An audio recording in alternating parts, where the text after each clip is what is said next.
Are you seeing what I'm seeing? I unbuckled the canteen belt. We started to observe small luminous beings, white with large heads and black eyes, walking in groups away from the tree, about 50 or 60 meters from the tree, much farther away. There were others that were 100 meters from the tree. At different distances from the tree, there were those little beings, and the general light could be seen. Inside that general light, the little beings could be seen. When these beings got closer to us, I was able to see the bodies they had. They had thin bodies. They were very thin and emitted light. When one joined another, you could see a greater light, but when they were apart, they were thin with their own light. Then these beings started climbing the tree in a very agile way, very, very quickly as well.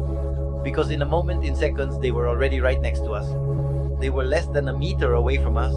They started climbing up. We counted about 10 to 12 beings around us.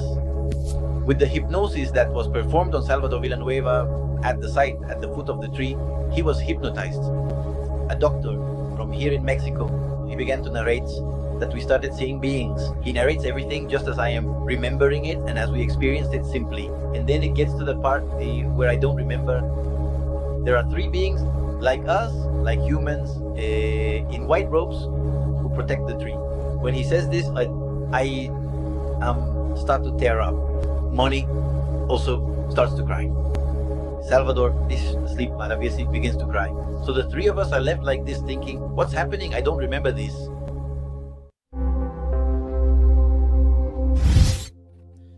There are only a handful of people in the world who experience things that completely challenge what we understand as reality.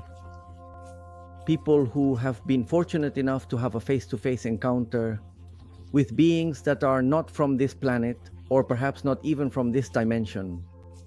Today, I have the honor of introducing Raul Fabricio Garcia, who in May 1997, together with two friends, experienced something extraordinary in a place called La Rumorosa in northern Mexico. What happened in that place? Who were these beings? What did they want? What were they looking for in that place? This is the topic we are going to discuss today with its main protagonist. Raul, welcome to this community. How are you doing today, by the way? It's a pleasure to be here with you and to be able to share this experience that I lived through some years ago, but which I haven't forgotten and still remains very present in the minds of the three of us, the two young men and myself. And now I can recount it with more freedom because this happened in 1997 when the UFO topic was still a bit more restricted, more taboo, and people didn't talk about it much. So back then, we kept quiet more in a way to avoid being judged. But I'm glad to be here with you, sharing something that happened many years ago, but still raises a lot of questions and more than questions, they're doubts about what really happened that night and what has happened throughout all these years. Now that there's been investigation and that contact is still ongoing in that area and nearby here from Baja California. Raul, to start from the beginning, how did the idea to go to La Rumorosa come about? Where did that come from? Look, it was a camp, like a religious retreat. I was invited to bring my car and take some of the young people. Most of the young people were between 12 and 17 years old. There were already there were about 28, 30, 32 of us who went to that place. We went in several private cars. We arrived at obviously they invited me so I could bring a cooler and carry some things. So I was in the Scouts of Mexico and I had never been to that place before. But well, it seemed interesting to me to join the group and spend the night out there in a very remote place, far from civilization, to be able to be in contact with nature. And I accepted. I said, sure, I'll go with you. I'll take my car since I had the time, and that's why we went as a group, more than 30 young people, several adults, and of course a guide who is in charge of the place. I was simply going as a guest, nothing more. So The exact place is near La Rumorosa. It's a place. It's a place called Ejido Guadalajara Dos. That's the most precise and correct location. But obviously it's near La Rumorosa because La Rumorosa it's an international place, a very well-known spot. So it's easier to tell people exactly where this encounter took place. Obviously, La Rumorosa it's a place where the UFO phenomenon is seen a lot. You see extraordinary things in that place. So it's not just that small area, but the entire northern region of Baja California. And this place where you all went specifically, from what you're telling me, was quite isolated from any town or settlement, right? That's right, it was remote. Like I said, we were about 45 minutes away by car and not even driving very fast because it's all rough terrain. It's a dirt road and you can't go too fast. But yes, it's far from anywhere. And tell us what happened when you got there as part of this story. It starts on May 16th, 1997. It was a Friday. We arrived at night. We got there around, it was already dark. Night had already fallen. We were at the place. We set up camp. We put up the tents. It was a ranch. It was very safe. I mean, it was a place where there was a stream, a small stream next to us. There were lots of oaks, lots of trees. There was security at the place because it was all fenced in, but it was a rustic fence. I mean, it was a place where we camped. We stayed there that night. We rested as much as you can rest because they were young people, 17, 14 years old. There was a commotion. I mean, many went to sleep early. Others stayed up until 2 or 3 in the morning around the campfire, talking, making jokes, fooling around. And I went to bed, obviously late, because they wouldn't let me sleep. Then very early, around 6 in the morning, it starts. Well, actually, it was earlier, a little before, like at 5:30. The young people started getting up, starting to exercise. The group leader or the head of the group decided to go for a morning walk, asked exercise to walk to a place near the stream, which was supposed to be close by. I didn't know the area. So everyone left. I mean, they started walking, getting their things ready. So I spoke with the owner of the ranch and told him that if the group wasn't there because they were already moving ahead, I stayed behind with Salvador Villanueva, who is one of the young people involved in this experience. And he had an accident in December of 96. So he was going to check if his injuries were okay so he could walk. He told me yes, that he wanted to walk with the group. He adjusted the bandages on his legs where he had a burn injury.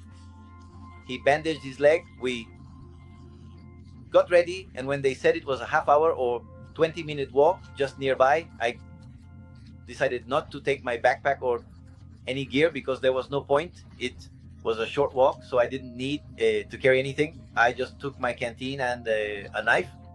I strapped it to my belt and started walking. We kept walking along the edge of the stream, trying to catch up with the group that was already ahead. That's what I was going to ask you, Raul. So basically, the group set off first, and you and this guy left afterwards, just the two of you? That's right, we left afterwards.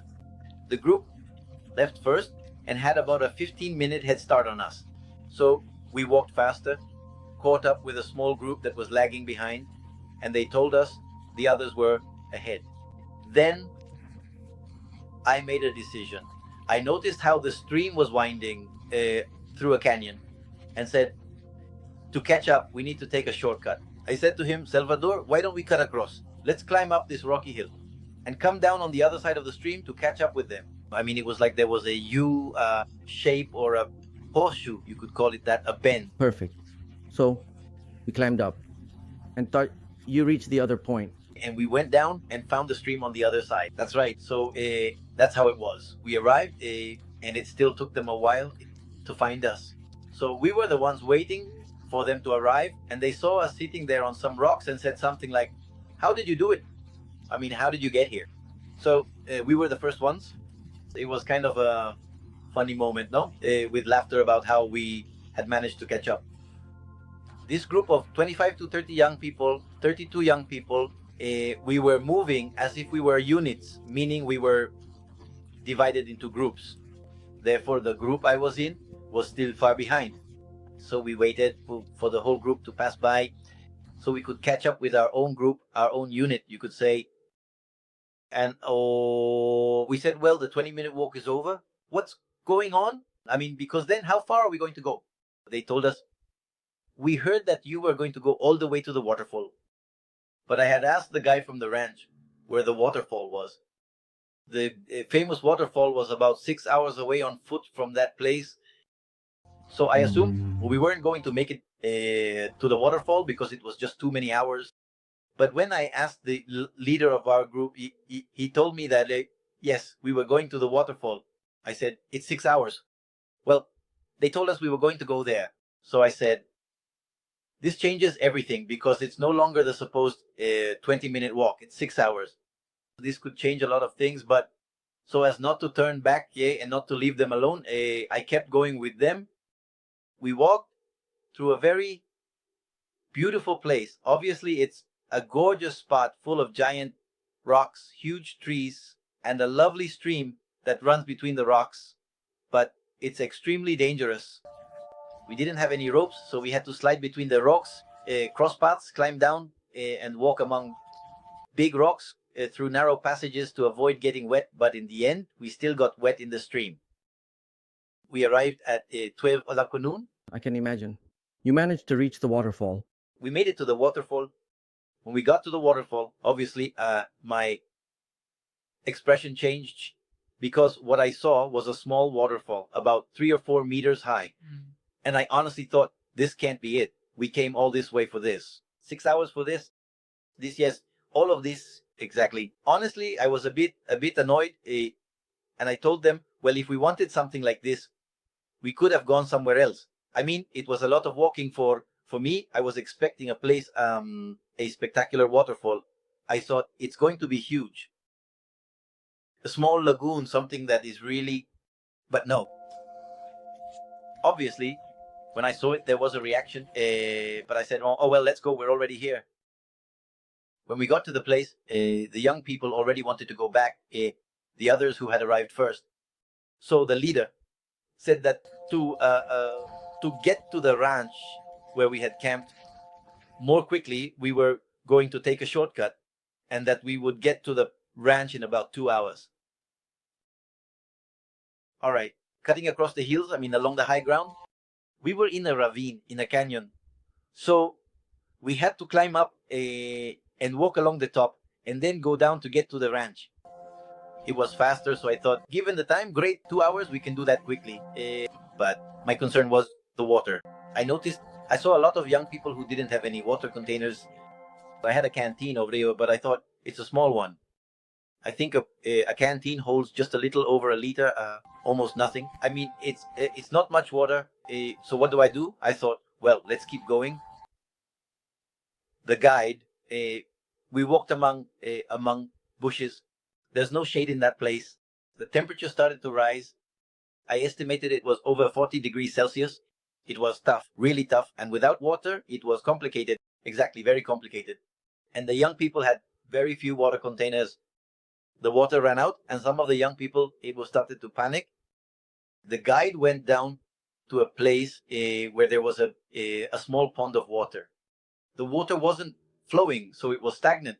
There were insects. There was, stagnant water. Many of the young people drank that water anyway because their thirst was overwhelming.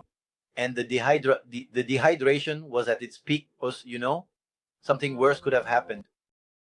I didn't want to drink that water, nor did I want to fill my canteen with it because the one I had was clean. We kept moving forward. Some more minutes went by, and we didn't get anywhere. There was a walk. I call it a pointless 2-hour walk, because we really walked for more than 2 hours and didn't get anywhere. He made us walk. It seemed later I understood how we walked because I went back to that place several times afterwards, and then I understood what the problem was with the getting lost. And he made us walk a loop that took 2 hours.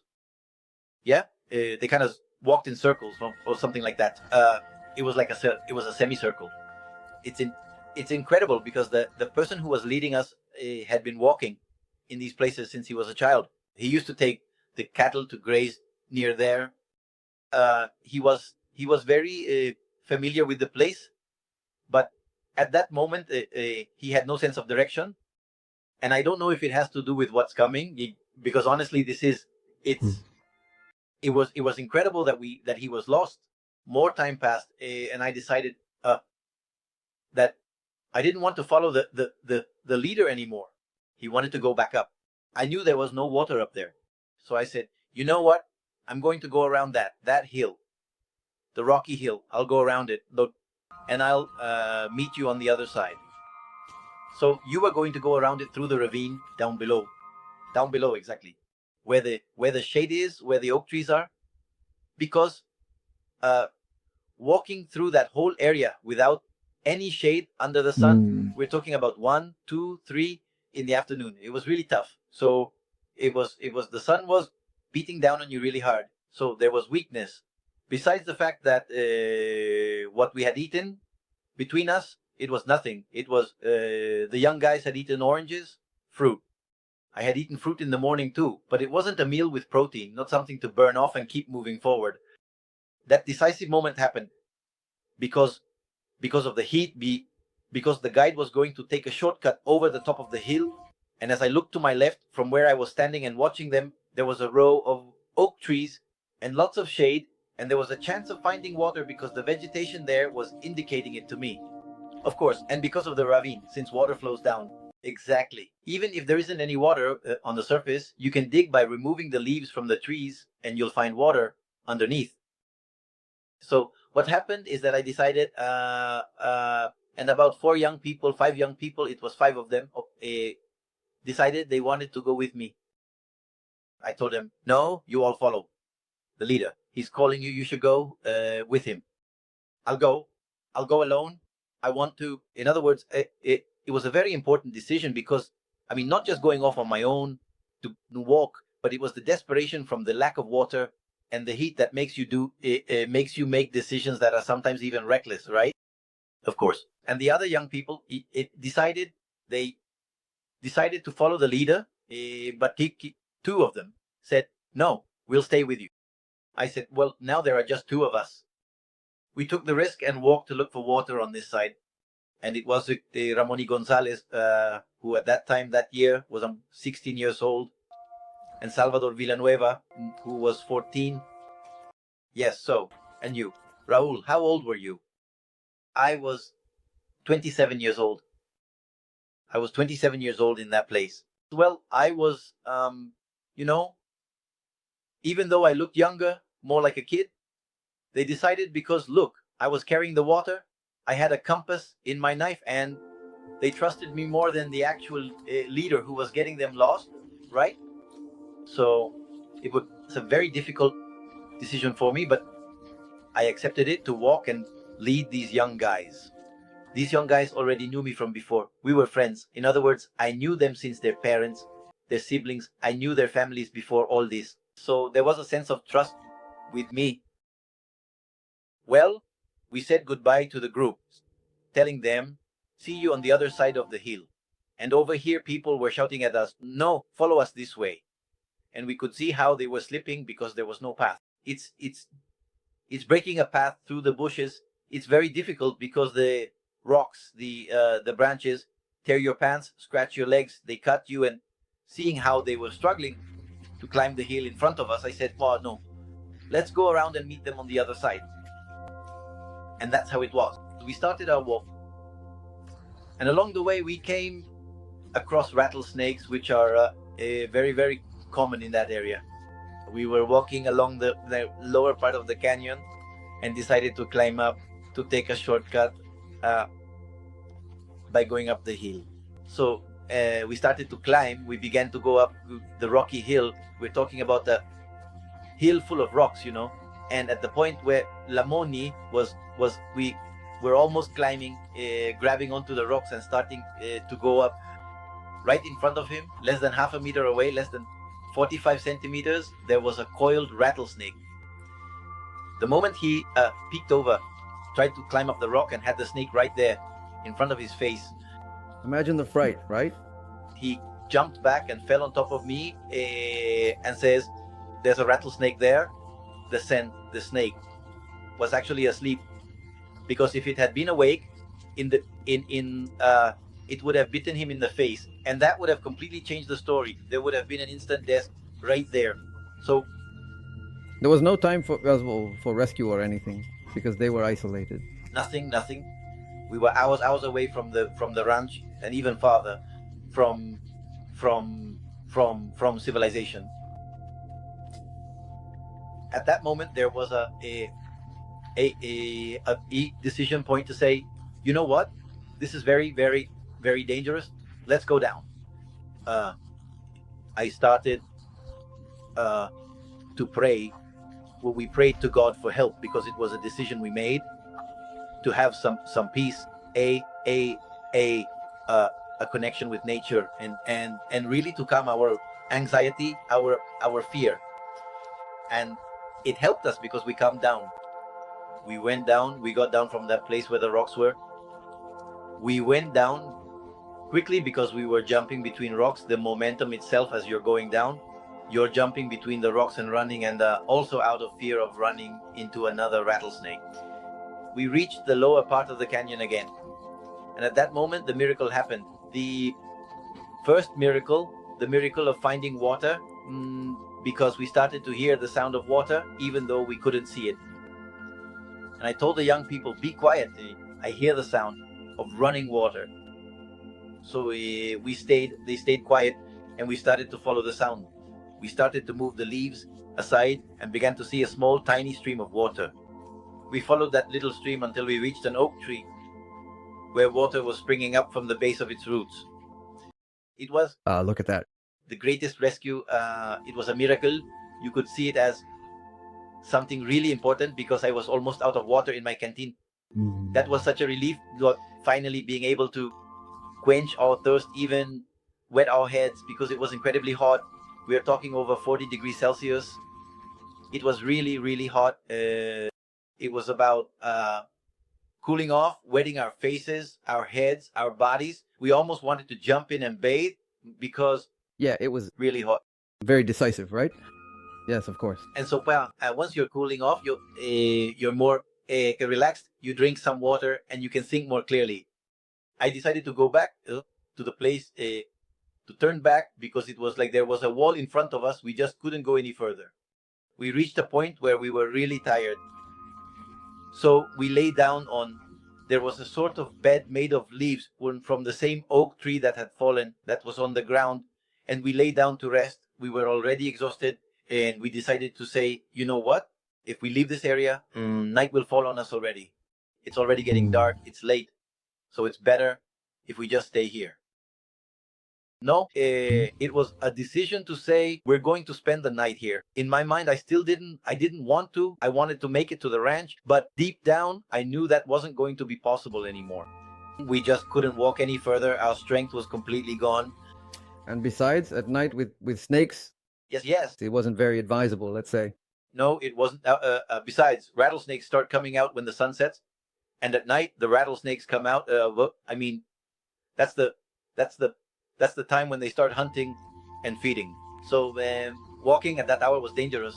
We had already come across 3 rattlesnakes, so it really wasn't advisable. We decided to stay there. So we cleared the area where the leaves were, the dry leaves, and we gathered stones, made a circle with the stones, and collected firewood so we could make a campfire in that spot. It took us an hour to try to make a fire. We couldn't make a fire. That takes a lot of time and a lot of patience. And it was already getting dark. What did we do? We lay down and looked up at the tree, a big oak, and said, well, why don't we climb up the tree? That way will be, if there's an animal in that area, the animals, they call it the desert lion. It could be, in other places, it's called a puma. And well, we said those animals obviously climb trees, but it's not the same being up there. If it tries to climb up, we can kick it or do something, but at least we're already up. Sure, at least it makes it a bit harder for them. Yeah, they don't find you just lying there. But it's not that easy, of course. Not so fresh. In the end, there are also scorpions too. So walking on the leaves on the ground, then I said, let's go climb the tree. So we climbed up the tree. Oh, it was an oak tree where I climbed up first, and with my knife I started to clear some branches and I started arranging them. We started arranging them. The youngest, he helped Salvador Villanueva. I helped him climb up and settled him on a branch that was about 2.5 meters above the ground. Monisa settled herself in one, in the Y or the large fork of the tree, right in the middle. He was about 3 meters above the ground. And I climbed up to an even higher branch, which was about 4 meters above the ground. It was a trunk. It was a big tree with a thick trunk like this. Big and thick. All right, perfect. I know the diameter was a little over a meter. I have the photos around here. All right. So that's it. No, well, that's where we stayed. It was already between how do we say it? It was getting dark between the sun and, well, it was already more dark than light. We drank some water. I remember we were talking them. I gave them water. To them, this Salvador or Moni had a little bag of cookies with melted squished chocolate, but at least there was something, and they wanted to share it with us. So they did. And that's when we started the Odyssey, the great night, the extraordinary night that began at that moment. I mean, that's when, while we were in the tree, we started to observe Arpo. First of all, a silvery object, shaped like a plate in the distance, with the sun hitting the top part and the reflecting colors as if it were made of glass. As if it were like a sun? Iridescent? What? It was iridescent. Iridescent, that's right. The sunlight was still hitting that object. We're talking about the last rays of the sun. It was dark below, but the top part was starting to shine. At first I thought it was a star or maybe a planet. I said it looks very, very strange and very interesting at the same time.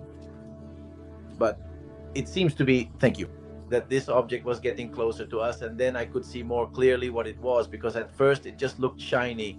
Raul, did you all see that object in the sky? Or at about what height? Did you see it above you or at your level? Up above, in the sky, high up in the sky? Estimating about 3,000 feet, which would be about 1,000 meters. Thank you. About 1,000 meters, approximately 914 meters. It was right there. It came close to us, and I was able to see its shape a bit more clearly. Its form. It was a saucer, and on the top part, it had 3 squares that looked like windows and reflected the light, the sunlight that was hitting the upper part. Oh, look. I told the 2 guys, because I was the first one to see it, the object. I told the poor guys they had to get up from their logs to be able to see it, because the tree branches were blocking their view as well. So they got excited and said, "What is that?" "What is it?" I said, "I don't know what it is." Keep in mind that we, the group that went to that camp, we weren't there to look for UFOs. We weren't thinking about that at all. It wasn't even on our minds, because it was more of a spiritual moment, more about nature, more about creation, more. Before this experience with this Omni, had you had any other type of experience previously? Or was this the first time you had an experience like this, seeing a UFO? This was the first time. I see. Perfect. So you and the others were really surprised, right? It was something new for all 3 of them. Something new. I did believe that extraterrestrials existed. I knew that UFOs existed because you see them on TV shows.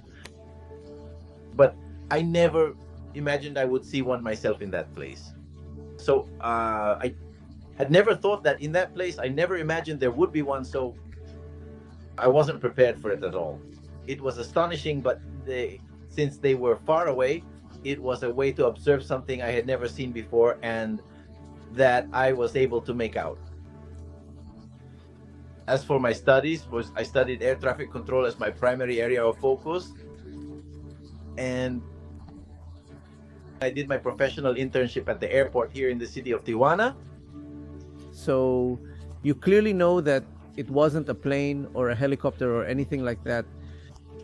I know aircraft, I know the flight paths of the planes that passed through the area, and that one was just there, stationary, not moving, and it wasn't possible for it to be a helicopter because it wasn't shaped like a helicopter. It didn't make any noise, and it just wasn't one. And then what can you do from a distance? You might doubt if it was a planet or something big or something like that, that I was tricking me, and because it could be a planet, something like that, but it was far away. It looked distant, but as it started getting closer, it began to look like something else. You could already see the saucer shape where it was completely, and you could even see the movement. It was oscillating. I mean, it was making its own slow movement in the same spot, but it had a slight movement, a kind of undulation, or how can I call it? An oscillation in the air. An oscillation, that's right. Hey, and how close did that UFO get to you all? It was at a distance. I can call him at maybe 2 or 3 kilometers away. Got it, perfect. But close enough to be seen clearly, distinctly. Yes. To be able to make it out, so that object was quite large. I estimated, based on the distance and the way we were seeing it, that it was an object about 30 meters in diameter. Big, really big. It was big. To be able to make it out from the distance it was at and the way it was moving, I roughly calculated it was between 30, 35, maybe a little more meters in diameter, to be able to see it as if it were a part of an airplane. I mean, it was big. I had to strap Salvador in with the seatbelt. I took off my belt, and Salvador took off his seatbelt, and Moni took off her seatbelt, and we made 2 ties. One that went from his waist to the log he was sitting on, because he was sitting on a log that wasn't very thick, and the other seatbelt we tied from his arm to a branch so he would stay in position. Because he was asleep, he was starting to fall asleep, so we wanted him to stay asleep, to stay hanging like that, I don't know, from his arm to the log. Otherwise, he was at greater risk of falling. And especially because he was on a thinner branch than the one I was on, or the one Moni was on, so we tied him there and he stayed put. So he stayed there. He was calm and already tied up, and he started to fall asleep. He was wearing one of those baseball caps with a visor. He would pull it down and lean against the trunk, and sitting there tied up with his arm tied as well. So when he started to fall asleep, he would lean on his arm. Thank you. He stayed pretty still. Lamoni was on the biggest trunk, and he was, in quotes, safer because he had more space to sit. The young men were already calm. Then Lamoni says to me, I'm seeing lights in front of our hill. I mean, to the south, I'm seeing lights. I'm seeing lights coming down the hill, moving as if they were lanterns. I said, well, maybe they're looking for us. I mean, they're coming to find us. So I said, well, shout. Yeah, let's see if we're here. They started shouting, hey, we're here. And the lantern seemed to turn off. And the lights couldn't be seen anymore. At that moment, I couldn't see the lights because I was higher up. The rice branches were blocking my view. But I told them, and I was hoping they'd keep quiet to see if anyone answered. Nothing. No one answered. Some time passed. A few more minutes, maybe 10 minutes, Salvador comes back. That Salvador, who was falling asleep very quickly after shouting, he calmed down, and once he settled down, he didn't do anything. We didn't think about what it could have been. Not even, I thought. I didn't even have time to wonder if they weren't lamps, if someone was looking for us, who they were. Of course. Probably that was because of exhaustion from the day. Like, in the end, your mind just doesn't work as well as it normally would. Let's say that would have made you ask yourself those questions, right? Yes. Another thing that did cross my mind was possibly it's a dangerous area in terms of drug trafficking because it's close to the US border, and maybe there are people who are moving drugs or are trafficking or they're using trails, who knows? Okay. For a moment, I was a bit afraid that they might be people who could hurt us, so I told Moni, don't shout anymore, just be quiet. I mean, they didn't answer the first time, so better not. Time passes, and Moni says to me, I see the lights again, but then they go out. I told him, be quiet, don't say anything anymore. I mean, now. Just leave it like that. And she stayed quiet and didn't say anything else. I turned my eyes back to the UFO we had seen first, and it was still the same. In the same position, same place. But by then it was completely dark and the top part was still shining, which I had thought was the reflection of the sun. But now there was no sun and it was still reflecting colors, a green, a purplish, an orange, or like that on the top part, as if it was. It's like the lights at a nightclub or a venue, as if there were lights inside. You could see many, many colored lights. A few minutes later, it occurred to me to look up directly above our heads, and I saw 14, 12, 14, 16 lights. White. Arranged in different geometric shapes. At that moment, my mind wasn't processing what I was seeing, because I was seeing lights as if they were soft, dim white lights at about the same altitude as the other one, around 3,000 feet. These dim white lights were arranged in circles, moving slowly and shifting into different shapes, into different geometric positions. As I looked up, I kept staring at it. Then I lowered my gaze and started thinking. I mean, my mind was trying to say, what am I seeing? Am I dreaming? Am I awake? Raul, these lights were different from the UFO, right? These were like round lights, basically, round white lights that formed shapes. They were white. What I saw was a completely white light. I mean, as if it were... What I was really seeing was the underside of the UFO. It was like the belly of the UFO, the part that... But everything was illuminated in white. It was a round white light. But not bright, they were dim lights. So those lights moved. They stayed in one position, and after a few seconds, they changed position. That's when Lamuni said to me, Lamuni hadn't looked up yet, Mom, Salvador was asleep. That day he fell asleep. 10 or 15 minutes passed, and he was out quickly. We're watching, Lamuni and I. We look up because I told Lamuni, look, let's watch.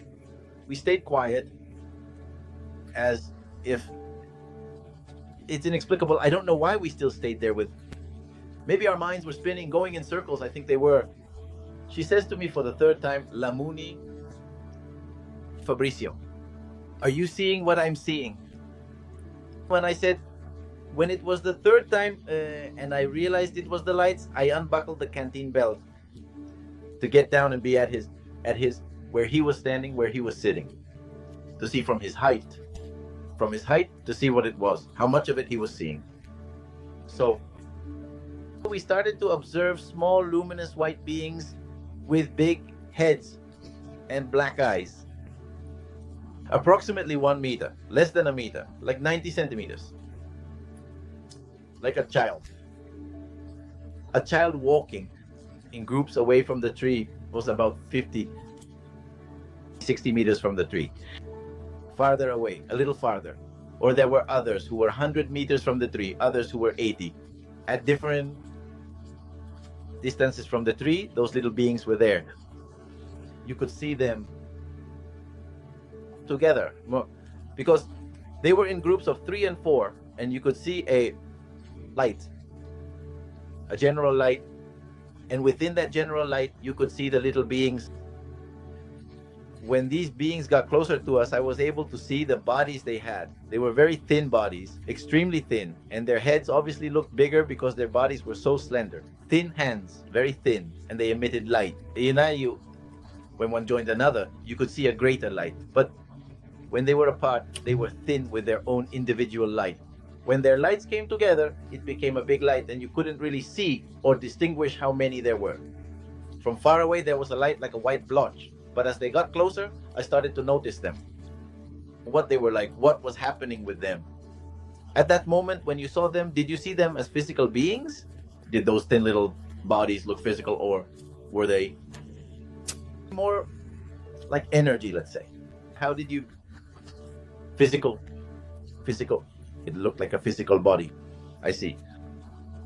At that moment, I mean, that's when it hits you. That's when really, like a bucket of cold water, that's when it hits you. It really shakes you up. A jolt that makes you say, now I know what I'm seeing. I remembered the UFOs that were above me. I saw the UFO that was far away, and I was finally able to identify what was happening. I was able to connect everything, to put it all together, that what I was seeing here were beings that were not from this place, not from this planet, not from this world. They are beings I had never seen before.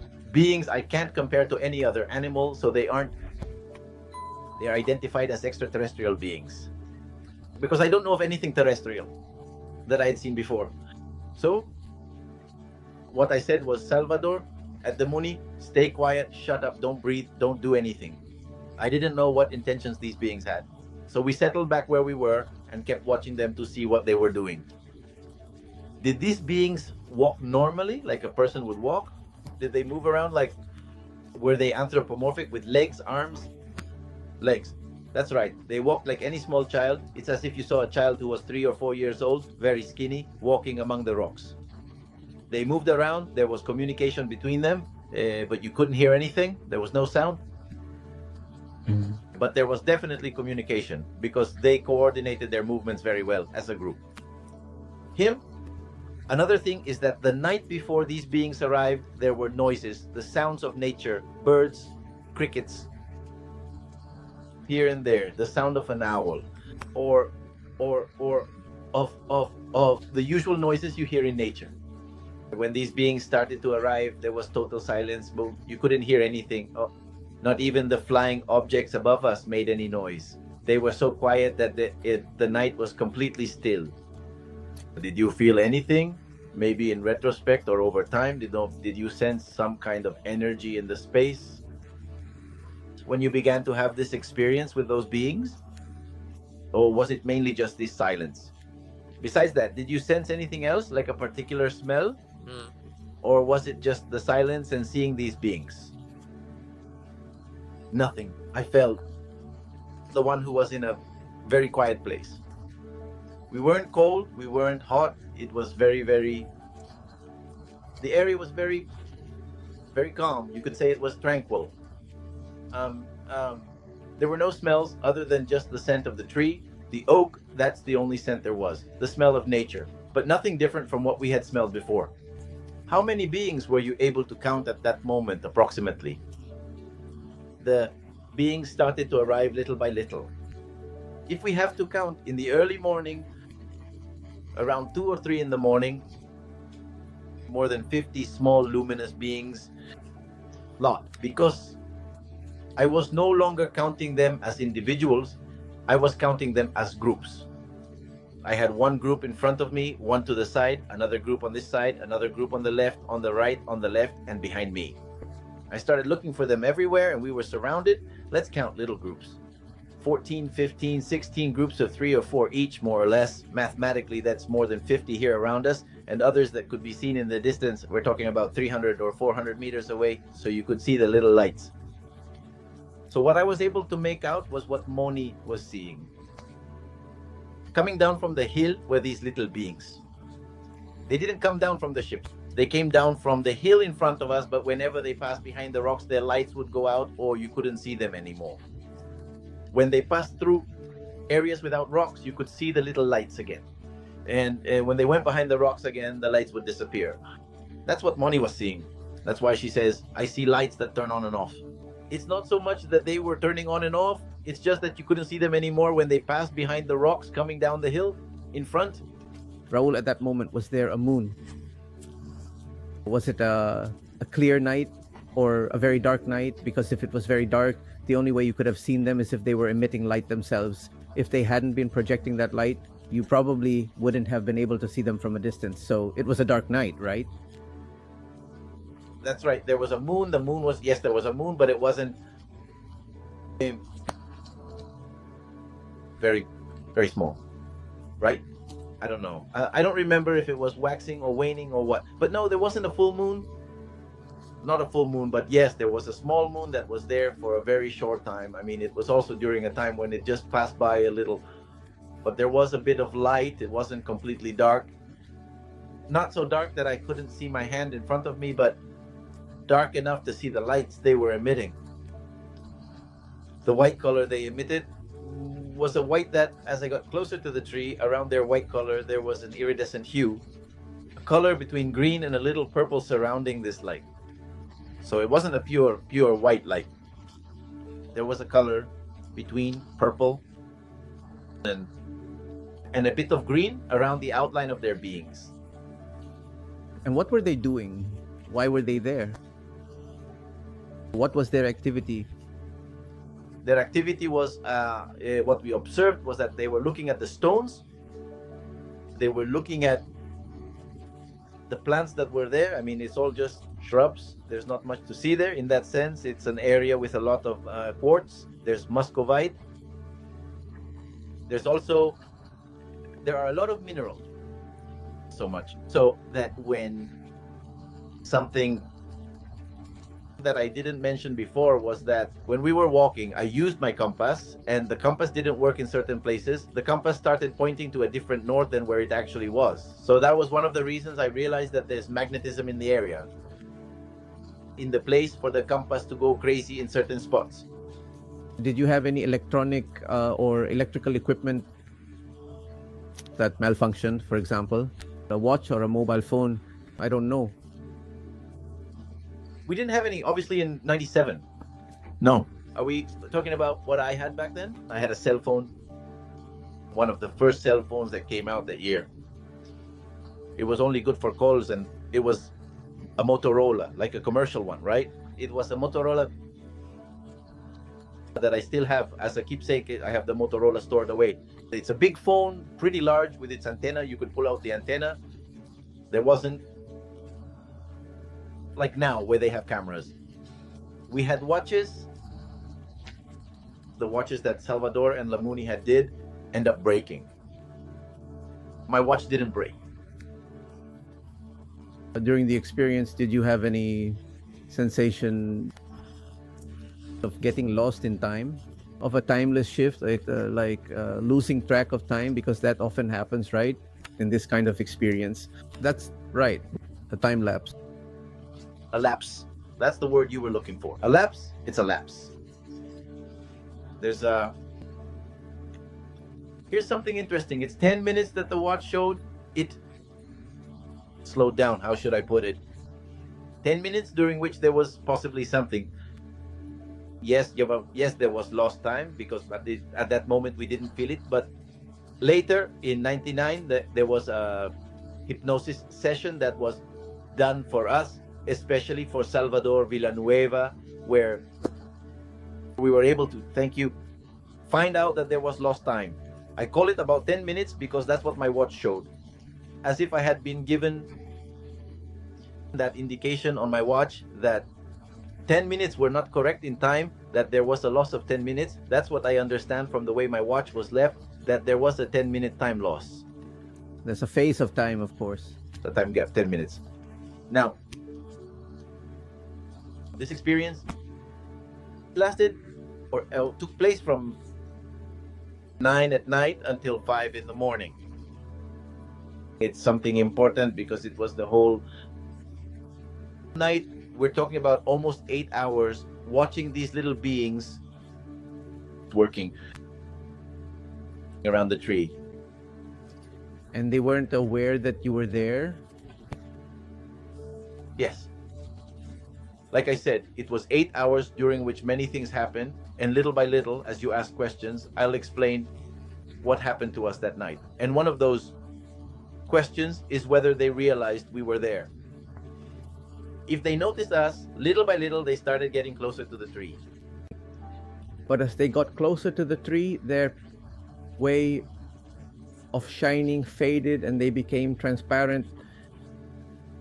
That is, I could see the trunk through them. I could see the branches through them because they were moving in a transparent way. At that moment, I thought of it like the heat on the roads. When you look at a hot road, there's a part that looks kind of like it's not clear, but you can see through it. It's like heat or gas. That's how they looked. It's as if you were looking through a filter, like there's something there, so that what you see behind it doesn't look the same as if it weren't there. So obviously you realize that something is blocking your view, even though you can see behind it as if it were a filter or something, like a blurry filter, right? Perfect. At the moment when I couldn't see them anymore, that was later. At the time, I didn't know they had become transparent. They would walk and suddenly disappear, and I thought they're gone, they're not here with us anymore. But then I started to hear footsteps on the leaves at the base of the tree, so I realized they were down there beneath us, and that they had already seen us, that they were watching us, and that they had discovered we were there. So basically they were transparent, but it's not like they were immaterial, because in the end they stepped and you could hear it. If they had been immaterial, their footsteps wouldn't have made any sound, right? Exactly. There wouldn't have been any sound, but there was. So I realized they were down there beneath us. Then those beings started climbing up the tree in a very agile way, very quickly too, because in a matter of seconds, they were already right next to us. They were less than a meter away from us. They started climbing up, and we counted about 10 to 12 of these small beings around us. And weren't you in shock, in a panic? Or were you calm?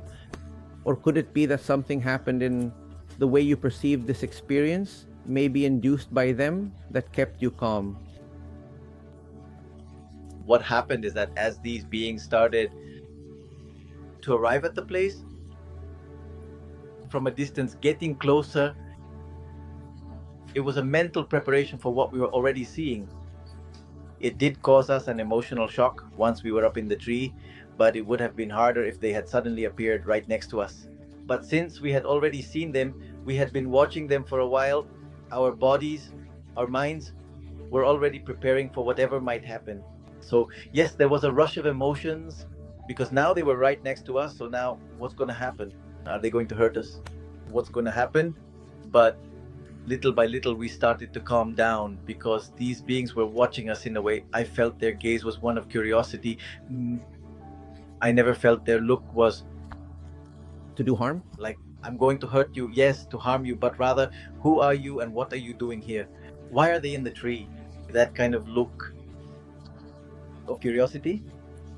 Probably if they had wanted to hurt you, they would have done it. If it was a lot, they might have done it earlier, perhaps. Of course, and these beings stayed for a few minutes. We realized they climbed the tree too, because they left a phosphorescent white stain, a white with an iridescent green tint that marked the tree trunk with irregular spots wherever they walked, wherever they climbed. The tree looked a bit more illuminated thanks to that, because of that phosphorescent white that was on the trunks. And I noticed that the only tree like that was the one where we were. There was no other tree with stains. That night, many things happened, because those beings climbed up the tree and came back down. And they climbed up again. All through the early morning, they went up 3 times and were there with us during the last one. Salvador Villanueva was touched by one of them. The being approached, touched his chest, and bent down to see why he was sleeping, with his cap covering his face. The being wanted to look at his face. Salvador woke up and saw him right in front of him. They were both startled. The being quickly climbed down from the tree, and Salvador pressed himself against the trunk without making any movement. When you saw them, because you told me they were transparent, could you see through them but still make out some of their features, or was it more that you just saw their outline? Their outline and just part of the shine in their eyes. Ah, I see. But when they were in the tree, could you make out parts of their eyes, for example? Yes, you could make out parts of their eyes. Very rarely, because the trunk itself would play with the light, the shadow. But if you look closely, you could tell if they had their backs to you or if they were watching us. By the way, you could see some part of their eyes.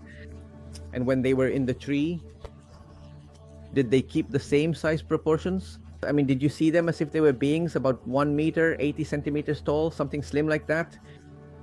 That's right, they kept the same size. And I knew they didn't weigh much, because they were on branches. They climbed onto a branch about 5 centimeters in diameter, a small branch, and the branch just bent. And when the being moved, the branch went back to its normal position. So they had no weight. They didn't weigh much because of the branch they were moving on. Now, the next question that comes up, because it always comes up, is how could Salvador fall asleep, right? With all these beings around. People always say, how is it possible that they could fall asleep? The thing is, to understand Salvador was one of those who slept almost the whole night. When we saw Moni, we saw the beings from afar, Salvador was asleep. The beings started to approach the tree, and I'm talking about before they climbed up, before I walked toward the tree, and Salvador started to snore very softly. So I told Moni, wake him up, because he's drawing attention. So when Moni got down, she went over to him to wake him up. And I said, you know what? Better not, because I didn't know how Salvador would react. But he kept snoring. So I said, you know what? He was like this. Wake him up. There was a decision not to wake him up by waking him up. Moni woke him up and said, Salvador, wake up, wake up. She shook him and he said, what happened? What? In a voice that wasn't very loud, but still speaking. And I said, Salvador, we have company.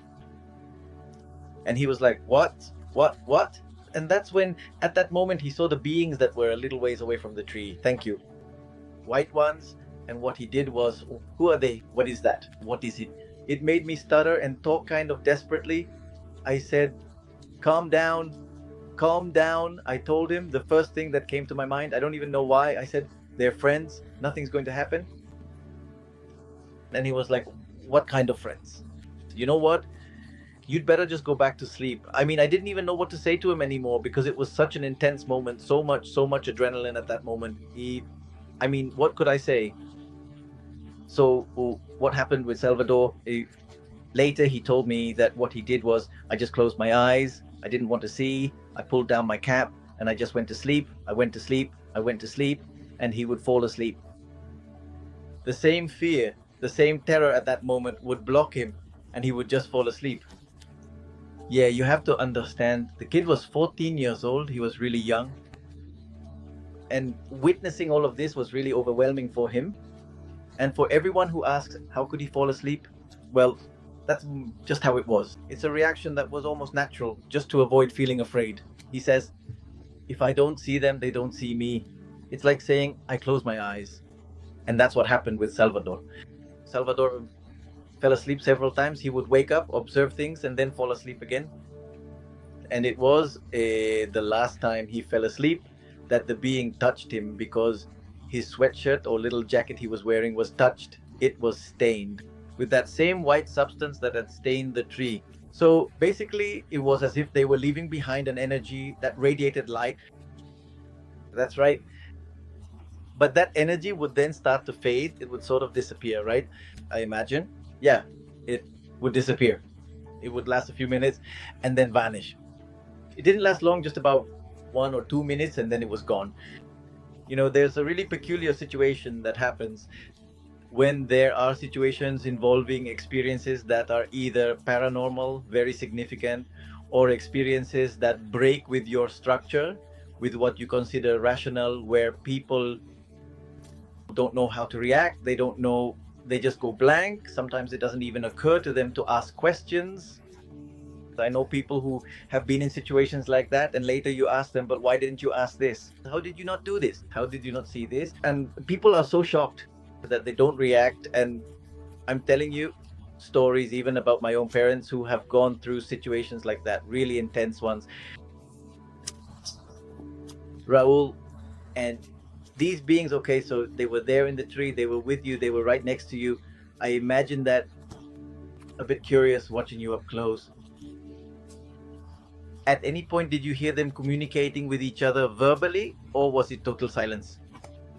Did you ever feel that they might be trying to communicate with you telepathically or not? No. There was communication between them because they moved in a very organized way. They were organizing themselves in a way that you could tell there was communication between them. Even though nothing could be heard, there was definitely communication between them. There was a group from this group. I call them the little box group because they were the only ones carrying a small box, really tiny.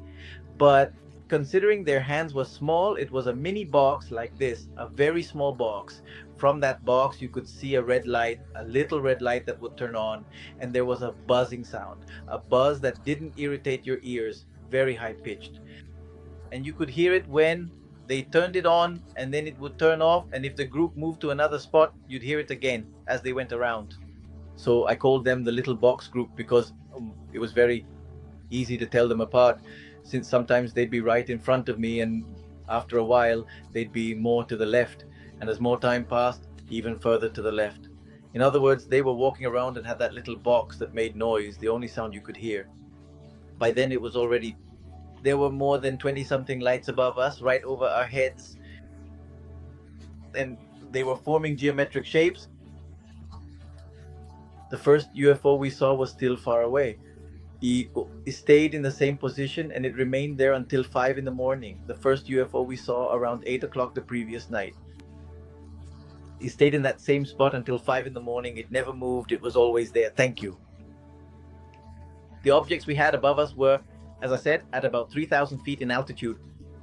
Around 11 or 11:30 at night, a commercial airplane passed by on its way to the city of Tijuana.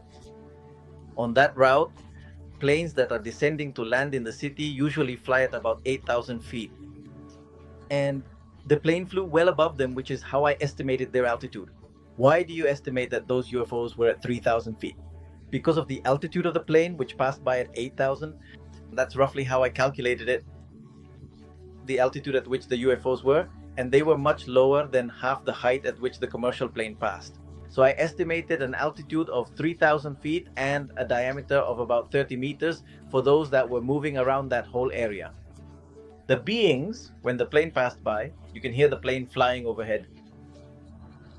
The reaction down below was that they didn't even turn to look at the plane, nor did they notice it. They didn't realize it, didn't make any movement. They just kept working as usual, as if the plane hadn't passed by at all. So I'm sure that if someone was looking down from the plane above, they would have only seen little white dots from up high from the plane. And aside from these ships or these lights, right? And these beings, did you see any other kind of beings or any other kind of, I don't know, ships during this experience? Yes, of course. I mean, actually, the good thing is that one of the advantages of this experience is that it lasted more than 8 hours. So we had time to analyze, to observe, to see all these different things. There were about 5 different types, let's say races or forms of extraterrestrials, we can call it that.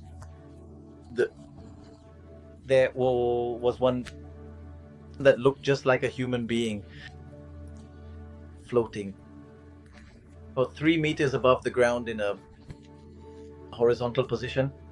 I mean, lying down, watching us for a few minutes, just observing, and on its face there were no positive or negative reactions. Its gaze was neutral. That's what we felt. I didn't feel afraid either. It was observing from about 10 or 12 meters away from the tree, so it was some distance from the tree, but you could see it through the branches, because the branches were hanging down from the tree, so you could see it between the branches, and it was watching us. All 3 of us watched this being who didn't say anything to us, just floating there. And just as it appeared, it disappeared. And how was it floating horizontally? Explain it to us clearly, like as if it were lying down? Yes, as if it were lying down. You're on its side. I mean, if you lie down, your body, your whole chest is on your arm. We could put it that way. Your arm, your leg, you're lying in such a way that your face is looking this way. Your chest, your shadow, your legs are facing us directly. So instead of lying down normally like this, you're lying like this and your face is looking at us. And he was watching us like that on his side. What a strange position, right? Very strange. And was he staying still, or did you see any movement in him? Or no, static, just watching. Obviously, yes, his clothes were white. His whole face, his whole body was white. I mean, he radiated white light. Not as strong as the beings, but it was white, completely. Not white skin, but a white light. Everything white. Perfect. Because of the light itself, you couldn't see his features very clearly due to the light he emitted, but he looked just like a human being. If you saw him on the street, you'd say, that's a normal person. Ah, perfect. That's really interesting. And do you have any idea, any clue? Do you have any hypothesis about what he could be? If he had something to do with the beings, if he was the one directing the beings, what do you think? It's one of the mysteries of this whole experience, isn't it? What was it? There are several theories that some investigators have told me. Obviously, they've studied this case, they've gone over it again and again because it's full of details. And they've told me that possibly it was a person who was abducted from their bed and was taken to that place. That could be one possibility. Another is that it was a person or a being who was also guiding the little ones, or it could have been another being from somewhere else who arrived incognito just to see what was going on and then left. From my point of view, after all of this happened, I see this place as if it had been a gas station, let's call it that, or a fueling place where there's a little shop and fuel, because we started to see a number of different beings and ships arriving, ships leaving, the little beings working there. In other words, it was as if there was a parade, an event, a gathering among them. I don't know if they gathered because we were there. I mean, the other beings, because the little ones, they would have arrived there anyway. Thank you. If we hadn't been there, I mean, it seemed like they were already going to arrive there. They had already planned to be there. So it turned into us being witnesses to something we were seeing. Now, as for the others who arrived later, I have the impression that word spread among them, or they said, you know what? And they all came over to see what was going on. Like, why were we there alone in that place, up in a tree? I think in a way that it became something different for them, because there was another being who brings the helmet shaped like a cone or a bullet, white, very it also radiated a faint white light. This being was there, watching more closely. By Salvador and Moni, I only got to see it just part of the back part, and this being was there for a few seconds and then disappeared. Now, these two, Moni and Salvador, describe it as a being that had a mustache. Another one was completely dark, I mean darker than the night, whose eyes shone yellow like the eyes of a wolf. It came closer, thank you. Human shaped, but as if it were a walking shadow. Something dark, you couldn't see any clothes. It was just a shadow with yellow eyes that passed by the side of the tree. It watched us and then disappeared. So basically, from what I understand, all these little beings were there for hours, but there was a moment when a series of, let's call them beings, came into this space and left the space as if they were coming in and out. It seems to me, I don't know what you think, that this is as if there was some kind of interdimensional space, like a portal, where they come in from one dimension, peek in, and then return to their dimension, or maybe they pass from one dimension to another right there. Have you ever thought that maybe that area has something to do with this, that it could be some kind of interdimensional portal zone, and that maybe these beings aren't from other planets, but from other dimensions that appear, enter this one, and then leave it? That could be an option, right? You're absolutely right. That's what I think too. That place had a huge portal near the tree. So for me, that's the thing. It's not just that. In the Rumorosa area, there are already several identified portals. I mean, based on testimonies and people who have seen them and who have seen things come in and out. So it doesn't surprise me that this place is also a portal. That's what happened there. And that's why they would come and go and disappear so quickly. There were other beings as well, so who also arrived and left, and there were spheres that we've talked about before. I got to see them. I saw 3 types of spheres at that moment. Well, there were about 4, but right now I remember 3. One orange, a color between red and orange, which came down from a UFO, because we're talking about another smaller UFO about 5 meters in diameter that was flying over the treetop. This UFO was quieter, silent, and faster, because it arrived to the area where the tree is, to the treetop, that is the upper part of the tree. This UFO, and from that part, from the bottom, a door opened, a small hatch. The door was shaped like half a citrus fruit, meaning it had triangular sections at the bottom. The door opened and an orange-red sphere came out, circled around the tree, and then I lost sight of it. I lost track of where it went. But Moni told me later. She said, "It was behind your head." That's when she was pointing. She was pointing out that it was something behind me. So I said, "There's a being or someone behind me." I said, "I'd rather not even turn around." She was pointing, saying, "Behind you." I told her, "I don't want to turn around. I don't want to turn around." At that moment, then I regretted it. I said I should have turned around to see how we were closer, but I didn't want to turn around. At that moment, I didn't want to turn around. But later she told me that what I had behind me, close to my back, was the orange-red sphere that was circling around. Perfect. And as it circled around, it went back to the UFO and disappeared. And this UFO, did these UFOs come close to the tree? Did they come down near the tree? About what height are you talking, more or less? It was about 30 meters from the tree, maybe. It was a big, tall tree, 30 meters or maybe less, between 25 meters high, because I was 4 meters from the tree and there was still space above me. So possibly about 15 meters more or 10 meters more above the tree. Perfect. It wasn't very, there were parts where they were lower and others where they were higher, so it wasn't very high. But this UFO arrived without us noticing, without any noise. It just appeared. It was about the size of a car, so in diameter it wasn't very big. I would say it was about 5 meters in diameter approximately, and from that part that UFO came out. I also encountered another sphere, black in color, dark. And from that sphere, a shimmering gas was coming out. That is, it was emitting something like it was releasing gas, and you could see the iridescent color, and it passed over where all the beings were working below. It was as if it was fumigating them or spraying them, covering that whole area, the tree and everyone there. It was spraying them with this kind of vapor or whatever it was releasing, and in that way, it disappeared.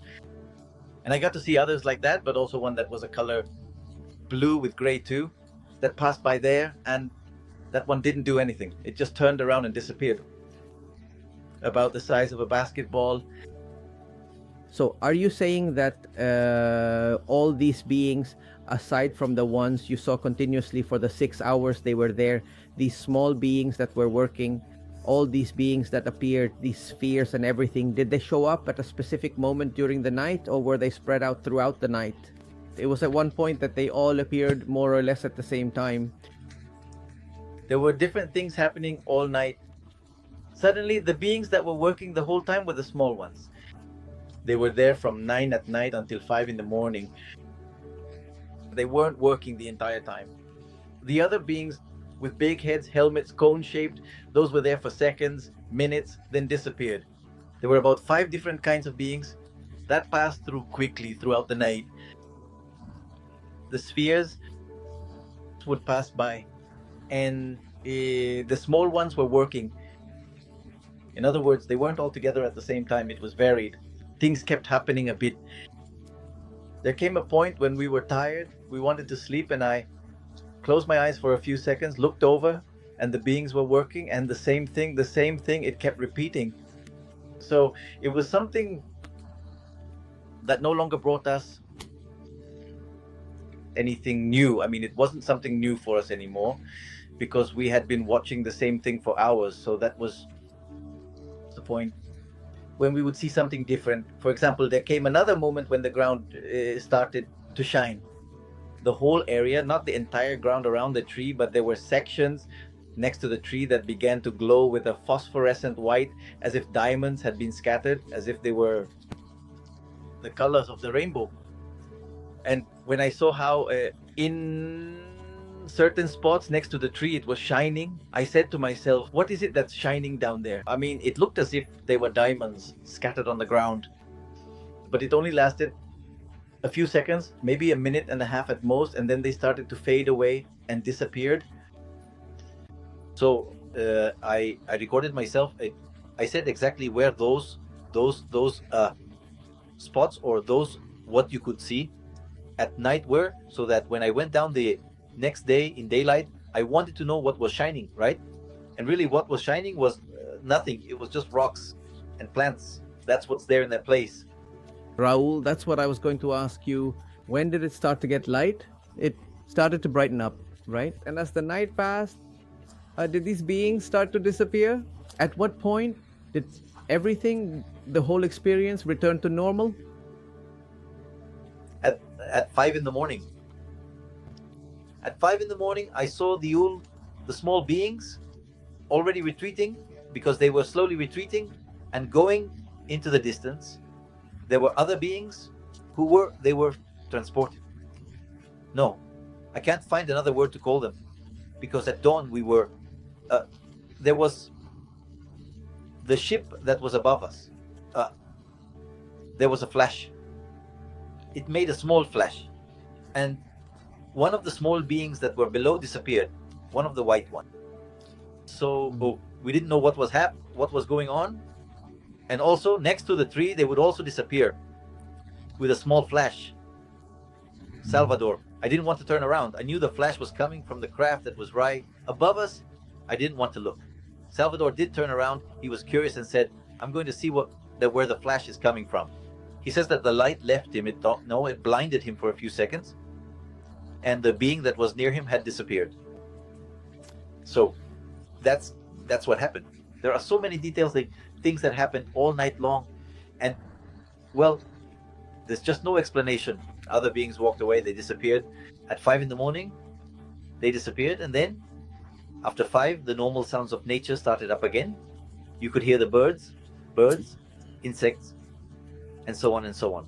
In other words, there was already a change. The UFOs that were above us, we counted, 20 something, 24, 25 UFOs had disappeared. They gradually left. They didn't all leave at the same time.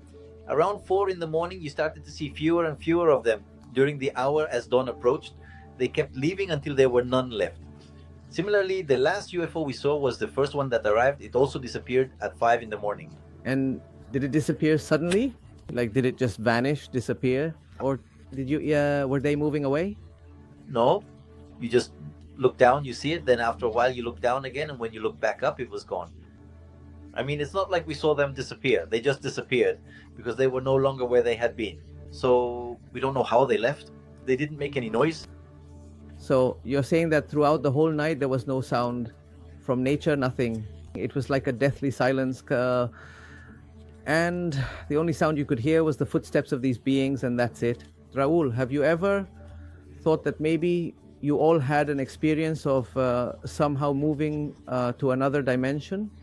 That maybe you weren't actually in the same space, but somehow you were in a parallel dimension? It's possible. There are many theories, many different ways of thinking about it. Whether we were really in that place or we were on the tree, I mean, maybe a portal opened and everything just changed places and it's not the same place. No, it could be the same place, but like another time. No, the same place, but parallel. It's like a replica of the same space, but on another plane. Because it's striking, for example, that there's this sepulchral silence, and when you all come back, everything comes alive again. Like coming back to, I'm here, the birds are singing, there are sounds of nature. In this other space, it's not the same, you see? It's like a replica of the same thing, but in another dimension. It could be. I mean, I'm not closed off to any hypothesis or theory about what it could be, But yes, it was something very strange. Everything we experienced was really odd, and I've gone back. We returned to the place several times afterwards, already with cameras and photographic and video cameras, and The place looks very strange, it's totally different. I mean, at night, in the darkness with these beings, as you put it, you say, maybe we're in another place because it looked different. It's the same place. It is the same place, but it's different. That would be the final conclusion. But it's very, very interesting to find everything again and see what we saw, in that place.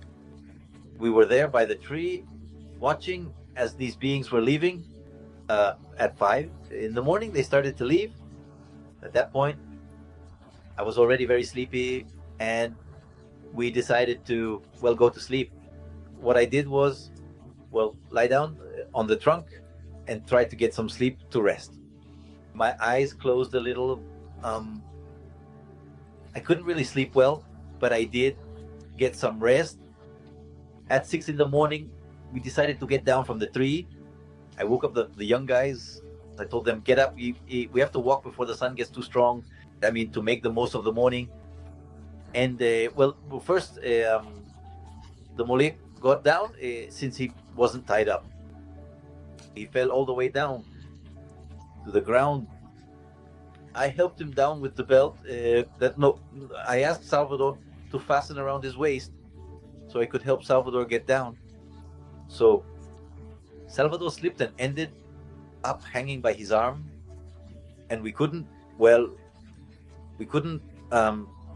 little monkey tried to lift his leg so we could loosen the belt that was fastened, holding him by the arm, but his legs kept folding because he couldn't even feel them. So I had to get down from the tree too to help him get down. It was quite an ordeal. An ordeal getting ourselves down from the tree. Once we got down from the tree, next to it, we found white flowers that hadn't been there the day before. There were some flowers that aren't from the area. I've never seen flowers like those in that area again. A lot of people might say to me, it's book, just that there are some flowers called moonflowers that bloom at night, and by morning they wither. They're creeping plants. They're from Baja California, and also here people say there are these plants. I know those flowers, and they weren't those, not those. These had stems, and they're white. I don't remember the name. They're a type of lily, but no, they don't grow in that area. I did some research on that type of flower, and they're mostly found in the forests of the northeastern United States. That kind of flower. Nothing to do with that in that desert area? Nothing goes away, nothing. That flower doesn't grow in the desert.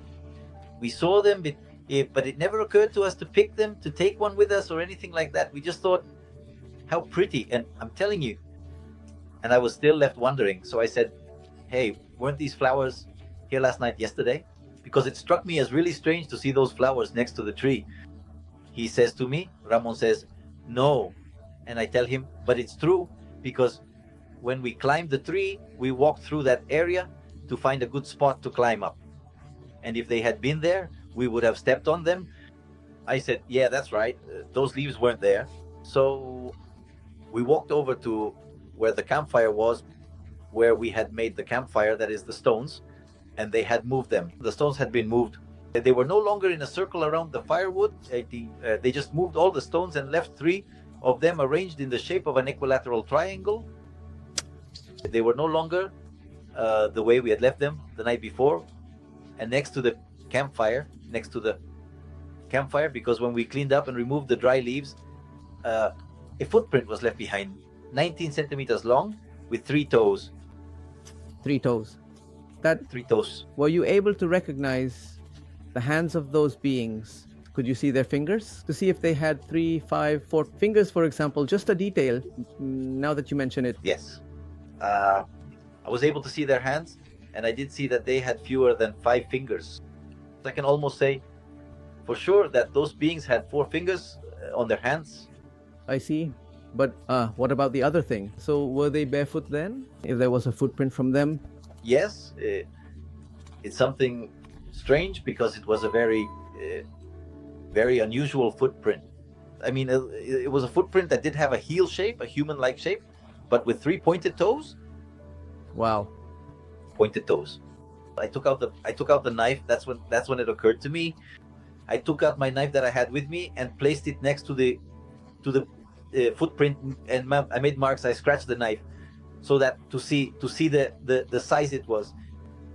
And I told the two young men, I said to them, look closely at this footprint, because when we get back, I want us to draw what we just saw. So they observed them carefully. We spent several minutes, that is, examining the whole area, the place, what had happened, the stones that touched the log. I ran my hand over it to see if it was stained white, but everything looked normal. The area looked the same. There wasn't anything different. It was only the stones from the campfire that were moved, the white flowers, and the footprint. Those are 3 different things from the previous night. Nothing else. So we do that footprint, and with the measurement we had from the knife, you can tell that the footprint is 19 centimeters long. Perfect. And Raul, after that, did you head towards the waterfall? How did you get back? Yes. We had decided the night before that the best decision was to go back to the waterfall, because being without water, it was mostly because of the water. I told them it doesn't matter if we have to walk 6 hours back to the ranch. It doesn't matter, but with water, that's our salvation. I said that there's no other way, because it's very difficult.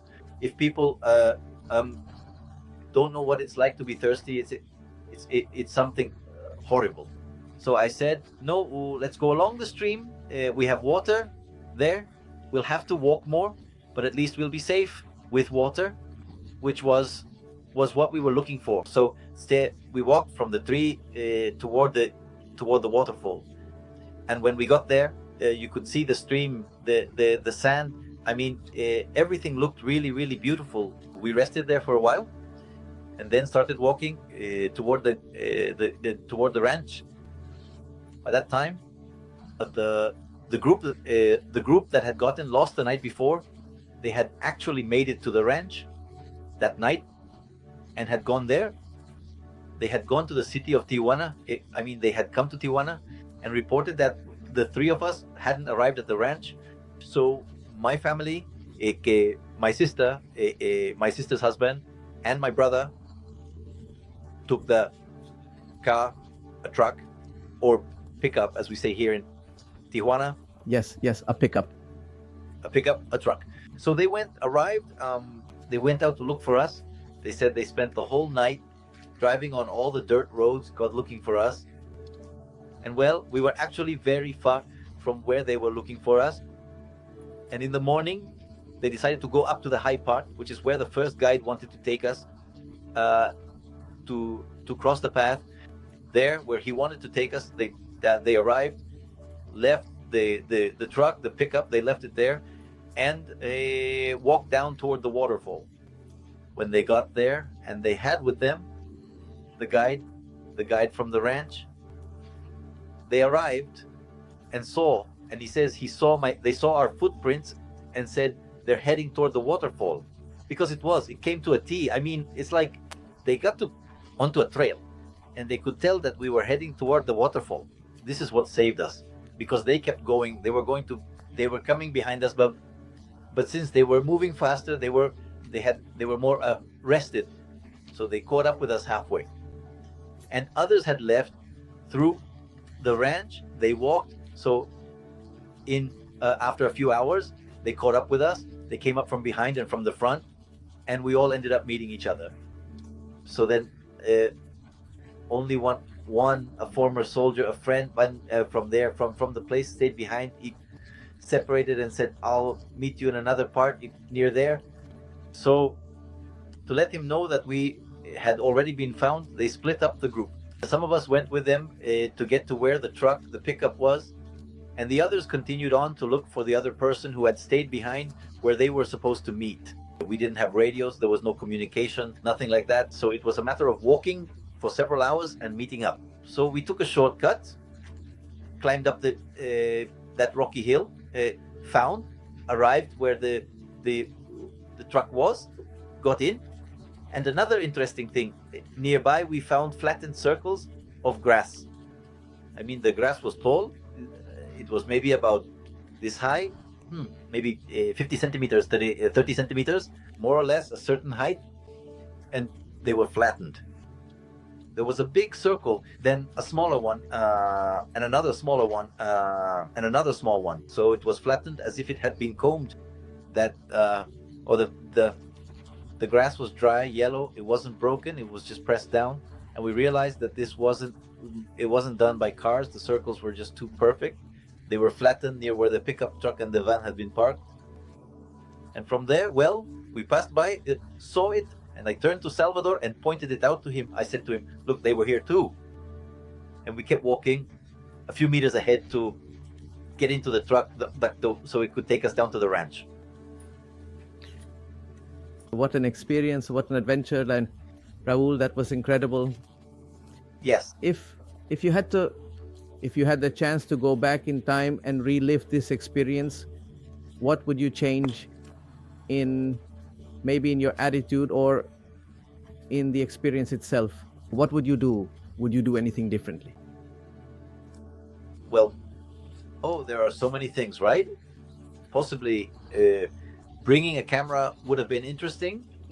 A camera, and I would have brought my backpack to carry equipment and be better prepared for the place.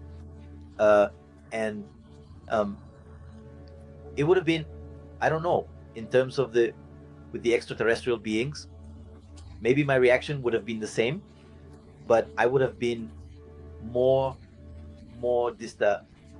attentive, more alert, paying more attention to details, and always making sure that what I was seeing wouldn't harm us. Did you ever think about speaking to them, about communicating with them, about asking them what they wanted? No. Did that not cross your mind at the time? Look, here it is. Yes, I'm glad you asked the question. It's very interesting. Because when I was in the tree and the little beings were up above us, next to us, or also up in the tree, and we were there, I had the feeling that I shouldn't talk to them. If they wanted to talk, they should be the ones to communicate. They should initiate the conversation first, but not me with them first. I didn't initiate communication with them. If they have something to say, let them tell us. But I shouldn't ask anything. I had that feeling, and I didn't know why, but I had that feeling. And the investigators would ask me, especially the investigator who handled the case the first time I went to report it, he would say, "And why didn't you want to ask?" I told him, it's just that I felt I shouldn't talk to them. And why? Well, I don't know. I simply don't know. My answer came 2 years later in October 1999. With the hypnosis that was performed on Salvador Villanueva at the site at the foot of the tree, he was hypnotized. A doctor from here in Mexico, he was the one who performed the hypnosis. He is the one who accompanied and helped Salvador get settled. Obviously, they tested all three of us to see who was most suitable, most sensitive. Salvador was the one who is good. It was Salvador. They laid him down on one of those blue tarps, the kind so he lay down there, and the hypnosis began. He started to narrate already in his CS in a hypnotic state. That he was afraid. He began to describe everything that was happening, that he was walking, that we were thirsty, that a rattlesnake, that we climbed up a tree, that we started to see beings. He was narrating everything to me just as I remember it and as we experienced it simply. He starts saying that he's scared, that he wants to run away, that the beings are there walking around, that they're right there. And then it gets to the part I don't remember, Pete, because he starts saying there are 6 beings, little, like the little ones, but tall, about 6 feet tall. And they approach the tree, but keep their distance. Then there are 3 beings, like us, like humans, in white robes, who protect the tree. when he says this, I start to tear up. Moni also starts to cry. Salvador, who was asleep, starts to cry too. So the three of us are left like, what is happening? I don't remember that. Then the doctor, researcher, and the reader and the researcher, they all were like, what? Wait, rewind it. Let him speak. Let him say what happened. So the doctor, the researcher, they start to rewind it again. Okay, let's go. You're walking, you're scared, the beings are there, and he starts to go through it again. He begins to narrate.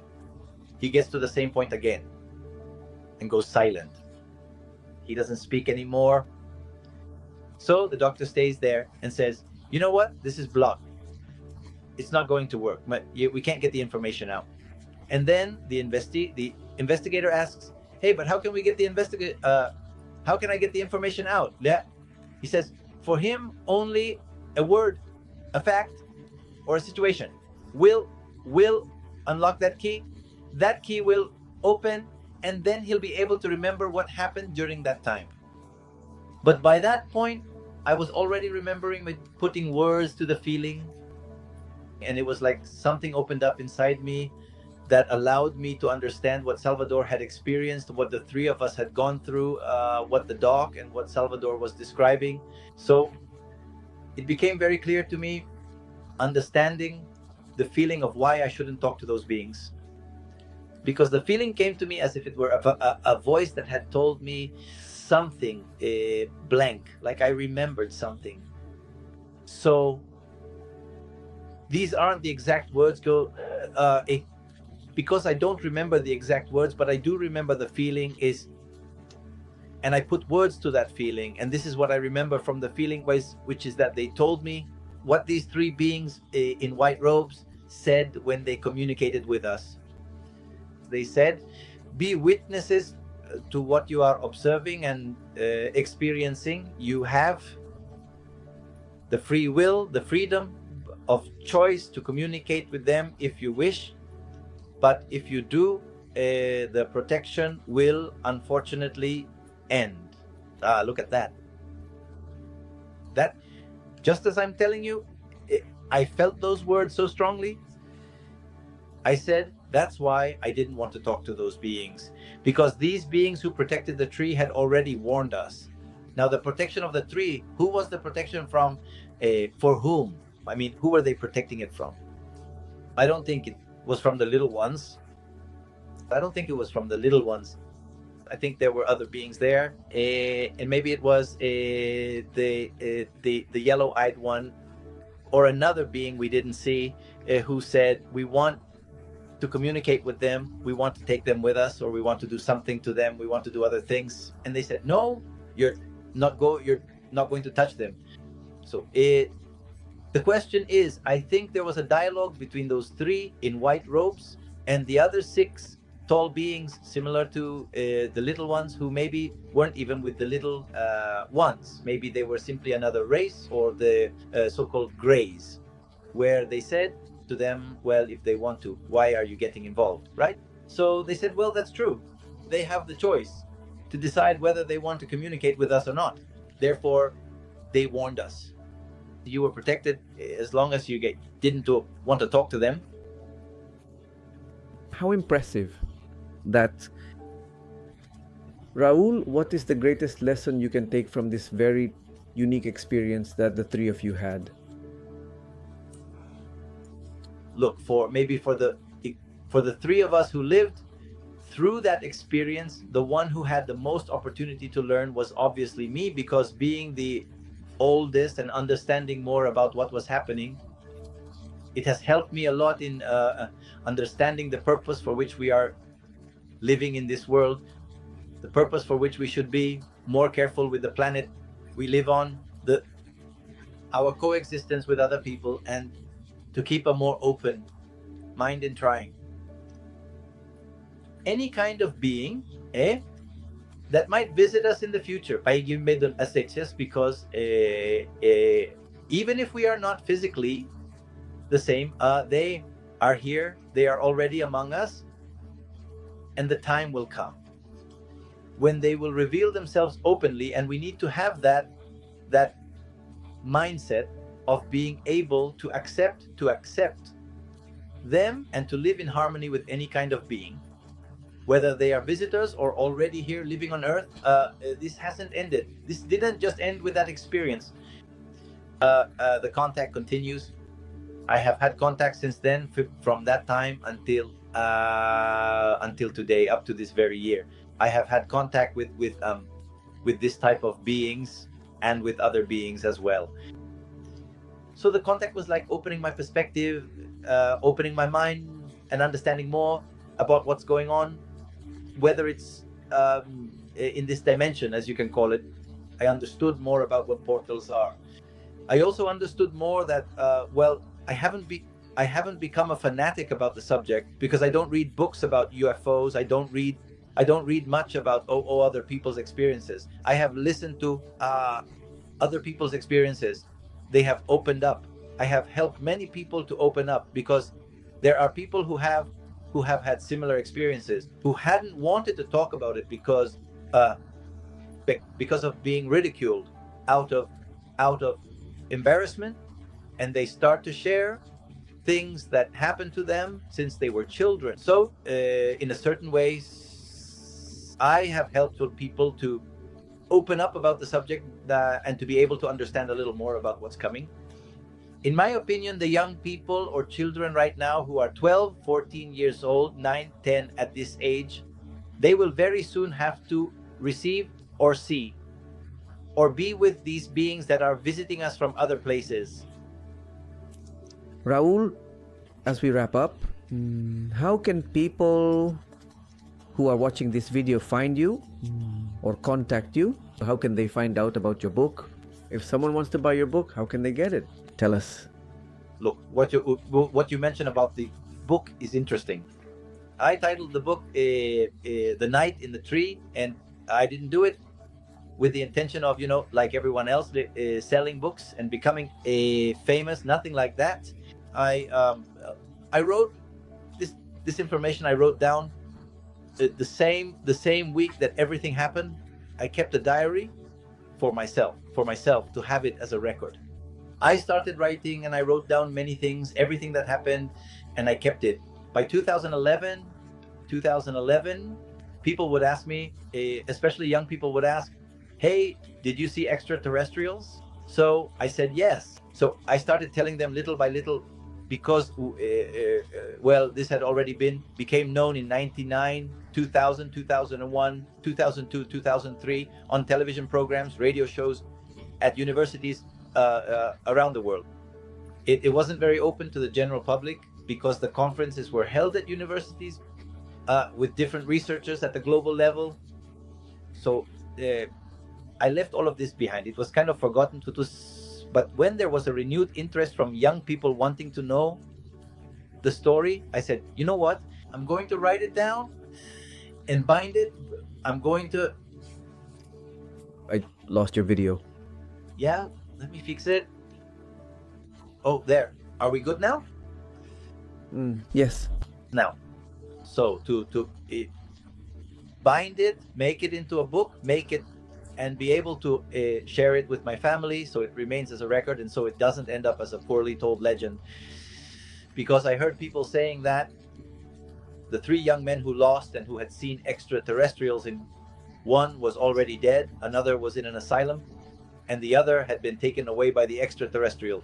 In the end, it turned into an urban myth, almost. Yes, a myth. So what I did was bring it out, and I said, well, so that it remains as a record, that this is how it happened, that this really happened, and so it would be something more formal, right?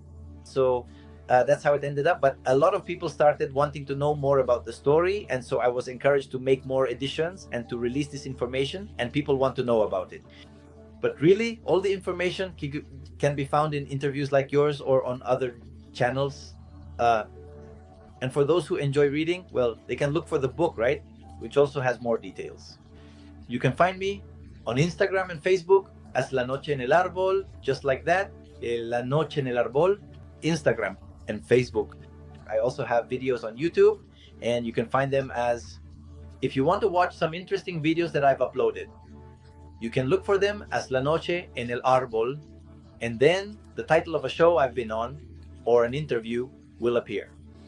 And also with my name, Raul Fabricio Garcia, on my channel as well. On my YouTube channel, I have a variety of videos, but I also have some shows where I was invited and I uploaded them to so that you can watch them. And by email, lanochenearbol@gmail.com, just like that, all together, La Noche en el Árbol. That's the story of what happened up there at night when we were up in a tree. That's how you can find me. Raul, thank you so much for sharing this incredible experience with us. It really is very impressive, and well, I just want to thank you, and we hope to have you back for a second time in this community. A hug from here.